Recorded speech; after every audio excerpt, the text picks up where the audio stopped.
പരിശുദ്ധ ഖുർആൻ നിരവധി പേരുകൾ കൊണ്ട് വിശേഷിപ്പിക്കുന്നുണ്ട്. അതിലൊന്ന് റൂഹ് എന്ന പേരാണ്, മറ്റൊന്ന് നൂർ എന്ന പേരാണ്, മറ്റൊന്ന് ഷിഫ എന്ന പേരാണ്.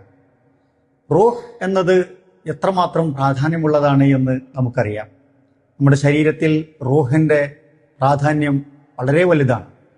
അതുപോലെയാണ് ഖുർആൻ നമ്മുടെ റൂഹുമായി ബന്ധപ്പെടുക എന്നത്. നമ്മുടെ റൂഹായി ഖുർആൻ മാറേണ്ടതുണ്ട്.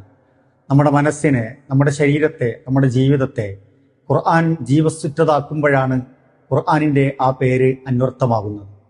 റൂഹ് എന്ന പേര് നമ്മുടെ റൂഹുമായി ബന്ധപ്പെടുമ്പോൾ നമ്മുടെ മനസ്സിനെ, ജീവിതത്തെ അത് നൂറാക്കി മാറ്റുന്നുണ്ട്.